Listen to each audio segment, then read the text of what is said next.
IPC. Les autres qui que banana ba parents batindara biso na ba classe poto que tanga na ba université mais les autres moni ba publier bana IPC ba vidéo les autres tambola ba TVD vraiment ba mité mesoki phénomène d'abord mutakalisation ezarani. Comment n'est pas musicien, ils ont déjà condition bâti ba PCA dans monde oya. Ceux qui déjà que bolumbu ya monte monani, ils ont déjà pas na biso to benga ngolo zitu. Ils ont déjà neti soni moko boye. Oyo e salami. Eza actualité moko ezo salama par rapport ya ba fille ya mama pe na mpepe ezo dans monde invisible na ba science ya magie blanche. Moïse Mbie ou asile ki kobimisa single na ye na kombo ya esimbité là okaki d'abord de mon essai ko d'abord ndengeni bon na yebi déjà li Cameroun ndengezo leka pour mettre David azana spiritualité eza maison na bango nde bazokende ko côté ya magie blanche. OK Tellement que Marcelo na Moïse Mbie Marcelo azaki na posa azala liboso mais Moïse Mbie par rapport ya nini ya recherche na ye nde akemba la moko liboso nde amati liboso ya Marcelo. Yo mutu ozolo bake na ndenge ya spiritualité pe na ndenge ya butu butongo ya lipo mino bote ya lumière. Obino boya ba passer bote ya batu so bokuti o na o ba yokana te. Okote ya bango ke botika ki ennemi ta Bible lobi boye boye. Bosko bino moko botanga ka Bible pourquoi ezote ya bino moko te.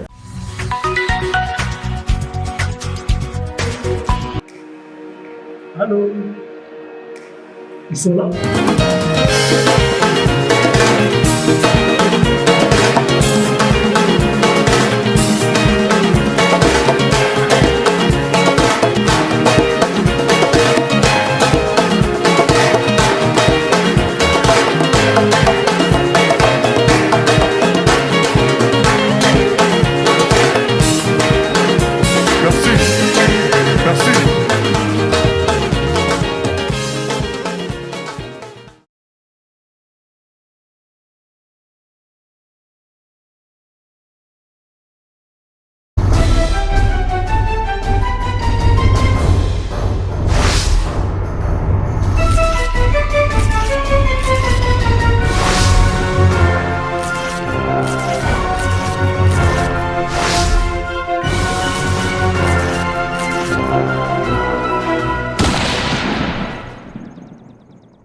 Bonjour, bonsoir, abonnez-vous sur cleboa.com. Très à l'aise de vous retrouver partout où vous êtes. Très à l'aise de vous retrouver encore une fois dans l'émission Nabino, les news de Joyce. Les news de Joyce, c'est toujours Kawana pour nous, mais Nabino, actualité news, c'est terrain pour nous, mais Nabino, rien que la vérité à l'écouter les cacatés. Je passe d'abord derrière la caméra. Pourquoi pas dire encore bonjour à toi, Steve. Je dis encore bonjour à toi, Madame Pichou Mangaya. Pourquoi pas dire encore bonjour à toi, tonton de la nation. Vraiment, la place à Zabambotenao. Pourquoi pas dire encore bonjour à toi, aujourd'hui les jeunes Porba maître judoka Nakata France. Pourquoi pas dire encore bonjour à toi Kissinger Antoine Monaïlo Nakata Moscou. Je dis encore bonjour à toi Rite Omoto par rapport à ta la patronne. Pourquoi pas dire encore bonjour à toi Rosika Waya RK de la presse Tina Lash Bambote vraiment Bissika Bouzali. Et voilà aujourd'hui les news de Just Nanzanangamote. Je reçois pour vous mettre David par rapport à l'actualité, par rapport à la spiritualité. Parce que les lots comment on mona mutunya so le karanga na za maître ngana za nganga ngana za nani mais vraiment le na luka ki maître David tobeta vraiment solo par rapport à spiritualité par rapport ya mutakalisation otoyeba ki ke sili mais to moni zongi le to moni phénomène bana UPC to moni lisusu pasteur Moïse Mbie ya utaki ko bimisa nzembo esimbité mais esimbité avec beaucoup de jetons na kati tebité tozo kende ya pena baki non par rapport ya spiritualité, tu as Maître David, tu as par rapport à l'actualité. Maître David, bonjour. Ah, bonjour, maman journaliste. Ça va, bonne santé? En tout cas, ça va vraiment, ça va très bien pour le Kakou Basoda. Ok. Très bien. Ok, voilà. Vraiment, photo yamba na cleboa.com. Un monde gentil na baboni, les bazolanda yo. Les naba na monde entier déjà ba ebio. Bon, ndeko nanga ba libanda mboka ba obolanda maître David surtout na ba enseignement nanga na pesi bino ba mbote bisika bozali bo continue kolanda maître David pe boyoka mama maître David azoloba eza malamu pona biso pe bona ba ancêtre oyo bazoyoka bazotinda maître David pona ba message et pas ba ndeko na nyonso ba libanda mboka na ba bazana kati mboka ba mbote na bino bisika bozali. OK, voilà, vous comprenez déjà que nous sommes avec maître David na kati plateau na biso. Maître David to côté d'abord na ezali actualité aux dominants pays phénomène IPC les autres ebaki que banana ba parents batinda biso na ba classe poto que tanga na ba université mais les autres moni ba publier bana IPC ba vidéo les autres tambola ba tevele vraiment ba mité mezoki phénomène d'abord mutakalisation ezarani bon dans monde spirituel dans monde spirituel makambo wana ile kaka mingi na spiritualité. OK. Mingi ile kaka na spiritualité omoni monde comment otambola mingi na spiritualité surtout et ba mindele parce que biso nanu na mboka na biso topesi pouvoir na science ba mindele na pouvoir ba mindele ya moni ba komo tambisa biso par rapport ya jour au jour. Voilà. Et ça première elo na kolobela omoni ndenge to benga ngo mutakalisation. C'est pas mindele l'état de différence. Ce qui déjà au monde n'est pas musicien. Ils ont déjà condition bâti bapessier dans le monde où il y a on n'est pas mindele. On n'est pas mindele la science pas mindele pour biso moko na monde na biso ya spiritualité pour mettre David à ça la science il y a beaucoup. Il y a ancêtre pouvoir ancestral.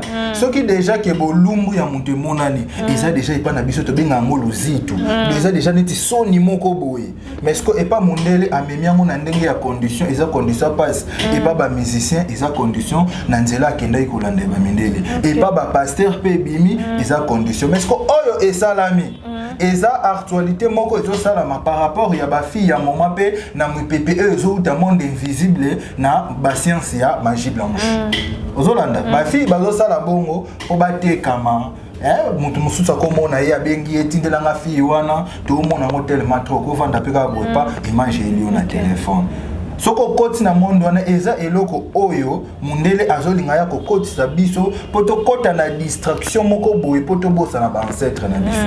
Est-ce que vous comprenez le monde wana poto bosa na ba ancêtre na biso to ko landi distraction wana to bosa ni ba ancêtre ya moni ba yeli biso nano o sentir mobali na mobali bakomo bima moi si na moi si bakomo bima ezo utaka pa ba mindele de yango moni maître David alobelaka mingi et pa bande kone bazali banda mboka na ba o bazana kati mboka ke bozonga na pouvoir ancestral na bino bokokuta na makambo booluka ya sans condition sans problème bandeko bazonio comme par rapport ya ba condition o. OK maître na koyokola robike to songela pouvoir na biso lelo komona ke ba pouvoir tondolo ba ke ba belge ba kenda biso na ba biloko ebele ndongo explikaka mais lelo komona ke toza na roi ya Belgique na mboka na biso l'air bandimi bazong c'est la biso ba biloko auto perdant et ça ko d'abandonner. En tout cas eza malamu mingi ngana sepela kina yowana parce que to perdre makambo belé même si o etikala eza makasi koleka auto perdre mais eloko c'est important nanu pour le moment eza nanu kondimela nanu ba ancêtre o bino bozoya kozongisela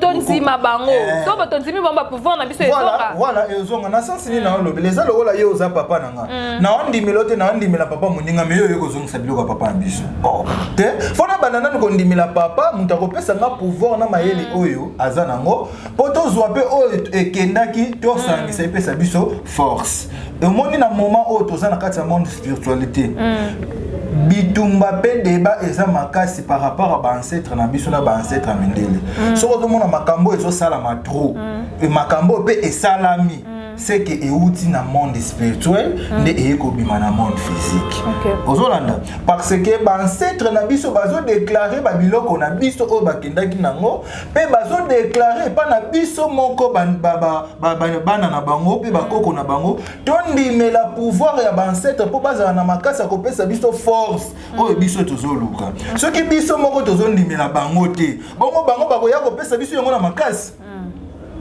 soki totali bien ba chinois ba chinois bazo inventer bazo salela bokoko na bango siko yo zo côté ya biso suko ke na pa ba indien romona ke na okoti na maison indien azana mo singa na ye est-ce que singa ngo eza banane et uti pas ba ancêtre na ye mais biso andebino ba ancêtre na biso ka ba mbas non ba ye côté ya biso ke coutume eza mabe mais chinois zo salela coutume azo inventer bayendie bapote nyonso bazosalela bakoko na bango coutume na mais bino mona mutaza ndoki na buto za mbongo na moi piaka yango siko merci pour la question wana toko évoluer pe na okende ti place wana soki par exemple biso o bate biso coutume eza mabe bible te biso coutume eza mabe mais pasteur wana pe kaka ye wana azokende koluka maître David po atondisa église pasteur wana pe kaka tango azokende kobala azokende bala kana même coutume azopesa ba nini babenga ngo banzunga ba ma famille ba biloko basenga na coutume pona nini yo pasteur yo te biso coutume eza mabe mais yo oye ko pesa yango fallait pas osala ngo yo moko le même pasteur ozote ya biso coutume eza mabe mais yo moko pasteur ozoluka maître David pour okutondisa église donc pona koloba ke soki to pesi confiance et pas ancêtre soki to zongi na pouvoir ancestral na biso nyonso o bino boyo kaka na nyonso bokanisaka ekokoma réalité pourquoi minute o soki maître David a inventé loko mundela sepeli nanga aya ozonga na facilité OK mutu akokale azate même ici mokonza mboka akokale na ete po mundele déjà zotambusa mboka soko ba ancêtre balingi te eloko wana esalama parce que ata babimisi mayela ngo bakoya kozwa biso na facilité soko yo zokanisa ba avion oyo lobeli na ba camion oyo lobeli na ndenga kindoki mundele mutu a inventa nzoka mundele po a inventé eloko eutaka nano na butu nde a inventé ngo na monde physique oyebi ke mundele po a inventé fiske ata TV ata mutu ka desina kango siko ko desina ngo po azwile ngo wapi azwile ngo na monde ya butu nde aye ko desina ngo nde babandi ko créer ngo ti ekokoma ba génie baye ba pesi mayele et travail maître là boloba biloko ya bokoko na biso siko na ba Belgique ezo ko zungisa biso ba biloko belo to ba kenda ba statue belo to bungisa c'est que mengu pe olonga na mai po boloba na so mengu kota na mai po na kanda mindele merci mengu akita na mai soko Monique mundele azoya ko zungisa biloko na biso eza komba o ezoleka na ndenga spiritualité OK nde siko bazobimisa ngo na ndenga physique ndenge bayela ki kobotola ndenge bayeli ko zongisa pona ko lakisa ke pouvoir na biso peza puissant yango eche bango mal à l'aise Mbengu akoma génie akita eza muntu soka akufi akoma ka esprit Mbengu ndenga akita na mai esprit na yende koma génie de akoki ko rattraper lisusu nzoto ya kibokoto te ozolanda de ye azawa c'est que kanda na epe osila voilà kanda na eko kita soki déjà biso nyonso to respecter bakoko na biso biso nyonso to pesi bakoko na biso confiance nde akobanda ko ya ko révéler biso mayele oyo akendaki nango OK voilà, vous comprenez que nous sommes avec Maître David Bo, sentir sagesse n'engezo bimela. Ndeka na sarabino na cleboa.com, tous avons besoin de la vérité, tous avons besoin de savoir, tous avons besoin de yeba. Les années nezo kende wa peut tous okomara. Mais Maître David, à notre grande surprise, actualité tout mon qui pasteur Moïse Mbie, wa sile ki kobimisa single na na kombo ya esimbité. Là oka ki d'abord de mon essai ko d'abord ngeni. Bon, nayebi déjà li kamongo ngezo le ka pour Maître David azana spiritualité. Eza maison na bangonde bazokende ko côté ya magie blanche. OK. Tellement que Marcelo na Moïse Mbie Marcelo azaki na posa azala liboso. Mais Moïse Mbie par rapport ya nini ya recherche na yende akemba la moko liboso nde amati liboso ya Marcelo. Yango moni na kati ya nzemba ngo ayembi ke makambo oyo bino bozomona eza makambo ya moi te eza makambo ya spiritualité. Donc spiritualité ndenga kibonzambe te po bino bale bo ba pasteur bo wela nini bo sambela esprit moko et puis bo sambela papa moko nzambe siko tango yo zolobela batu ke makambo ekomi ya spiritualité ne butu molili. Voilà. Vous comprenez? Si on a bien ça la place mon temps ba landa muntu wana koti to landa ti. Akoti na kati ya lupango ya kalimba. OK makambo bo mo neza mamba mo ite. Ya mamba butu. Voilà. Abitalo kuna na nzoto ya meme motema ya nkoi. Voilà. Siko yo muntu ozoloba ke na ndenge ya spiritualité pe na ndenge ya butu butongo ya nipo bino bote ya lumière. Voilà. Est-ce que vous comprenez le mot na loba? Donc il pona koloba ke makambo na bango nde bazolandeleza makambo ya spiritualité ya ndenge ya butu ya magie blanche. OK.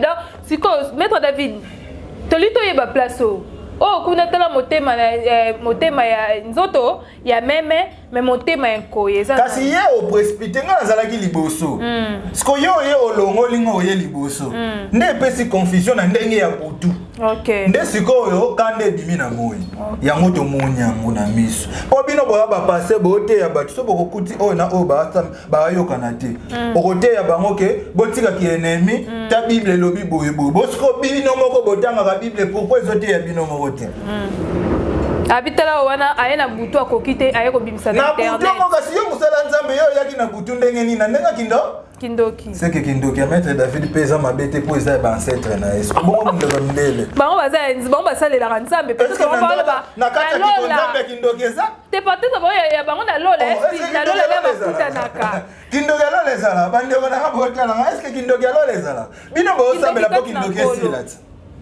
bokende okutana ndenge nini bosala bavoyage d'esprit ndenge nini mpo okoma na niveau kosala voyage ancestral faut maître David ya initié yo mpo motu nyonso asalaka voyage ancestral siko soki yo exemple bokekutana na butu bosambelaki nzambe mpo bobima na ndenge ya butu olala obenga na atakaki yo na ndenge ya butu nga nayaki na kindoki yo ozali na kibonzambe siko yo mona ye nga ndenge ndenge na ye otaki yo na ndenge ya butu bon to benga na ba esprit c'est normal oye pe ba benga nyo moto nzambe zikisa donc pona koloba ke na ba pasteur bakoti na bango na mambo mundele na bakonzi ya mboka bokoti na mambo mundele nzoka nde na kati ya bokoko ya spiritualité ya pouvoir ancestral tozowela tozwa indépendance spirituelle donc spirituel non tozwa ngote nanu tozwa ngote yango zomona mundele yango ozomona mundele azokonza kaka ti lelo ata ozomona ke ote tokovote okomonaka bakotia muntu bango moko oyo balingi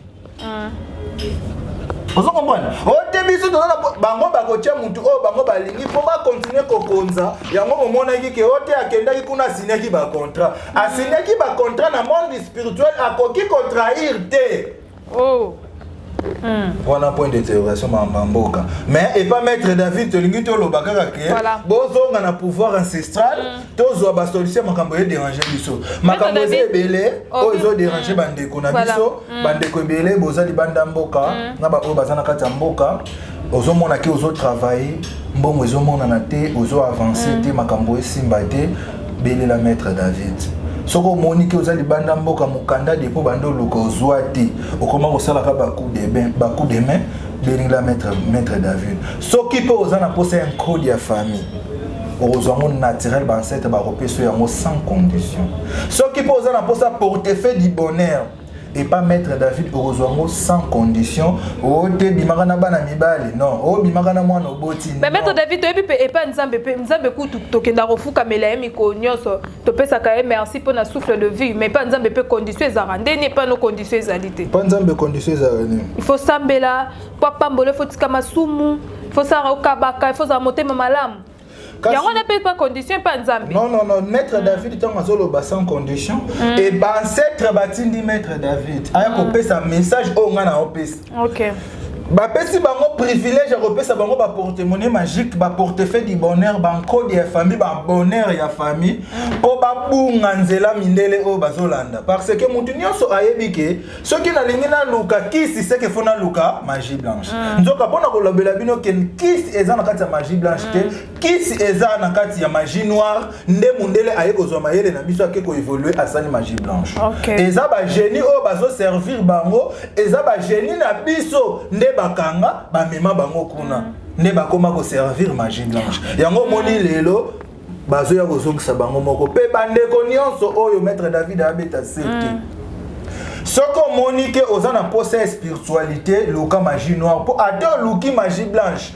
okozwa na yo et ya parce que koko na biso pe ba ancêtre na biso balingi lisusu muntu mwindo asimba magie blanche te yango bamoni ba condition ezoya makasi ba problème ezoya makasi voilà maître David toromeka po koyeba maître David yo oswanaka ba maladie nini bon ko soigner malade eza nango eloko eyela nango muntu nyonso mais eya pe na pouvoir par rapport ya muntu po muntu na muntu aza na pouvoir na ye mingi maître David maladie tout na kosoigner yango parce que soki est compliqué nga na obele la ba ancêtre ba ya osunganga maladie là bata bana monde entier ba hôtel biso na bat nyoso ba bonne ko compliqué ce que côté spiritualité ce que maître David a tondani na spiritualité aza mwana o atikala na mayele ya mama Nzuzi mama Nzuzi o abota papa et maître David ye wana zalaka puissant na kati ya Inkisi, Nzadi Kisi, oh, Zara Soko Zoleka. Oui, oui. Soko Zoleka, viens moi bena kalemando bena benda madinda Nzadi Kisi. Steve, vous avez une histoire, dans une histoire. Ngana montando. Génie. Oh ya makasi. Na kati ya Nzadi Kisi wana banda Nzadi Kisi po tango bayeko yiba mwana mbengu mbengu. Mwana mbengu mbengu pa zakaka na Nzadi Kisi wana. Mwana mbengu mbengu na Marshall matati. Ba génie o basala ki mwana wana abima na maboko mundele ezaki. Wa chola kana mwana wana. Omoni Steve na yebi histoire. Mama Nzuzi wana baza ba génie puissant. OK. Onolanda ye wana azana kati ya maya Inkisi na se ya pont wana. OK. Deko kola yango babengi yango Nzadi Kisi. Déjà place ya esprit, place ya maele. Koko ya maître David maele. Atikana na se. Aza génie. Qu'est-ce qu'on a bien pas na se. Aza génie akoma kisimbi, aza génie. Comment à se retrouver dans la sa mai wana ndeni. Teka si omoni nene uto mutu soki akufi, akoma ka esprit. Soki azalaki na bomoto, azalaki na pouvoir ya makasi. Tant comme esprit, faut se retrouver ce qu'on a esprit puissant. Faut te bengue génie, faut te bengue esprit, et ça va te bengue esprit le la facilité. OK. Pour esprit perdu pe bazazaki muta koma koyenga yenga. Ce qu'il y a ça esprit génie, donc ça génie. Kisimbi muta mayele. De ce qui mettre David mayele sili, a kozonga na Nzadi qui se place à outi. Place mayele ne bombami. OK. Nde akokinde kokuta na ba ancêtre. Donc maître David azana elo côté o yakoki kolimba. Ato ozana posa porte-monnaie magique po yango bana bandeko bazoluka mingi. Portefeuille du bonheur, nkodi ya famille kozwango ya bino moko sans condition, ba ancêtre bakoya ko servir yo. Donc maître David azawana azaka toujours pour na opesa bino ba message bozonga na pouvoir ancestral. Maître David mais soupe bazo douter maître David ba bibino pe bokomi pe belé. Tozo ba souter nani o azoya la biso solo na la zoe la biso pe lo tapo tozo yeba te o bo sali sara boye mbasu bino moka boye la biso mbasu po ba mbasu eza malade ya ba Congo yo po uti ba Congo mbasu bino to ela so mbasu bo malade boye mais finalement banane bazolo ba vrai na kono bela likamba mbasu te na ko banda ko tanga te ko entel mabe mais elo moko na olobe pa bandeko na ngaba ali banda mboka na ba o bazana kata mboka muntu ya spiritualité. Nasotala ya musu totala rapete na YouTube totala pe muntu aleki asa spiritualité omoko otengai nasalela ka science intel nasalela ka vodou nasalela ka nini ayami bobo yo salela ka ayami mais so totali âge na omona ko zana ko na ba 20 ans so to pousse mo mke ba 22 23 ans ce que pour autant la science ça la porte-monnaie magique c'est que faut autant ba livre belé pour comme na connaissance ce que yo bandai ko tanga porte o bandai ko tanga livre na âge nini pour les lots ça les bateau porte-monnaie magique ou bien au bandaki classe na yo na âge nini aussi les qui classe na âge nini pour les lots dans un livre au comme ça les bateau porte-monnaie bon ba o to yebi que to tanga livre ba tanga livre makasi le ko ba nsongo excès à côté un livre boma emi souti les lots ça représenter à yam na kati ya Congo central avant na Kimpese ce qui toke et pas Lion Chika na kati ya Mbetenga aza représenter à gagner dangereux miso ekufa pona kotangeleki siko yo ozo ya koleka na YouTube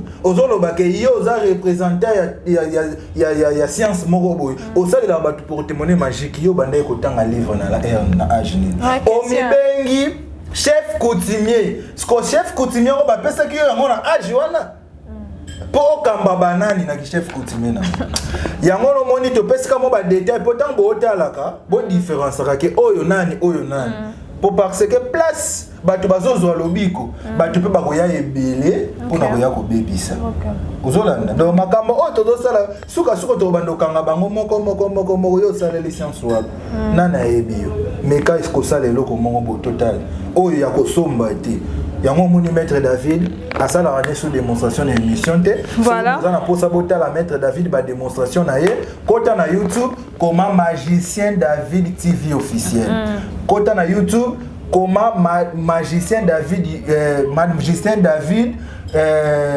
TV officiel au monde biloko maître David ya salaka on a PCP contact nanga na bande konyo sur za banda mboka na ba o bazana kata mboka contact nanga za plus 243 89 31 39 725 plus 243 89 31 39 725 na osenga ta pas monter à tchela nga na se. OK.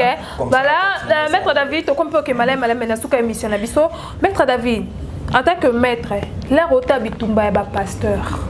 Tu te dis quoi? Bon, il fallait ça ya ko bomba na me na biso bandi. Pour na maître David. Na ngako tuna olobela mingi ba pasteur te me bandimi. Botala be église bokende. Pour vraie église eza kimbangiste. Pour tika la komona papa na soki c'est tableau mingi monini mutakalisation te. Pour tika la komona papa na makambo buzo ba wana te. Ba pasteur obino bo landa ba koti ba bien matériel, ba somba ba mituka, ba somba bandako. Spiritualité ezate nzamba ebi bango te. Wana pona bango. Mais pona bande konanga pe lisusu botika kolanda ba pouvoir ba mindele ba magie blanche pour parce que ba condition no mweza makasi tala le la place Sodome et Gomorrhe et bandele bande kona bino ya basi ba ke Dubai ba ke sani makambo ya basi pe ya soni depuis to bota mananu to mona sosa mobile matela sosa mobile te mais yok muntu za na conscience Muningano mobile akomo matela otala mundele mambo ayela biso mundele ayeli lisusu na likambo ya kozwa mwasi po mobile aka pouvoir mwasi azala la puissance moni mwasi a puissant mobile na aka pouvoir ozozwa puissance okomisa yembwa okoma komemaka ye lokola mbwa mundele est-ce que tu comprends place tozokende pona koluka kanda ya nzambe pour makambo ya passe et ya na mokili. Donc bozonga na pouvoir ancestral et pas maître David bozo ba solution bozo ba makambo nyonso boza na besoin ato obelisa la maladie c'est là ato na famille beaucoup fait la pas maître David solution eza naturelle ya ba ancêtre na bino o za na posa pour témoigner pour te faire du bonheur code ya famille bonheur ozaka na posa mbongo ozo yango ya ba ancêtre na biso sans condition mayele obolanda kona euta na mona a. Et voilà. Et voilà, nous sommes déjà à la fin de cette émission. Je dis un grand merci Nabine Sobozaki on a pour la clépoa.com. Mais nous moni sagesse ya maître David nabi que abandozonga a soki ba analyse ezali ya ko salon politique ni tondo ça na maître David. Maître David mot de la fin, message fort ni no koko pesa batnes bazota la biso. Bon.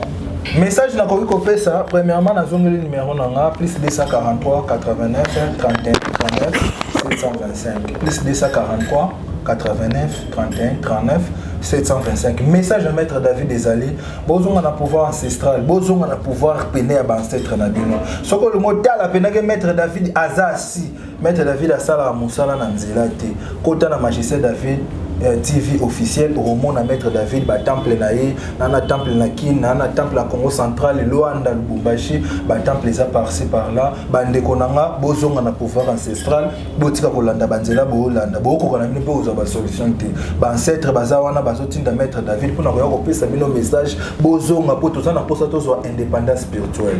Merci. Et voilà, merci wana maloba ya maître David. Merci maître David pour yamba kibiso. Et voilà derrière la caméra je dis merci à toi Steve. Pourquoi pas dire encore merci à Madame Pichou Mangaya. Pourquoi pas dire encore merci à toi RK. Pourquoi pas dire encore merci à toi Isdor. Pourquoi pas dire encore merci à toi Ruth au mot par rapport à ta la patronne à mettre ma banque c'était mettre à boire kana été et voilà on a vu notre côté de misère bisous ciao.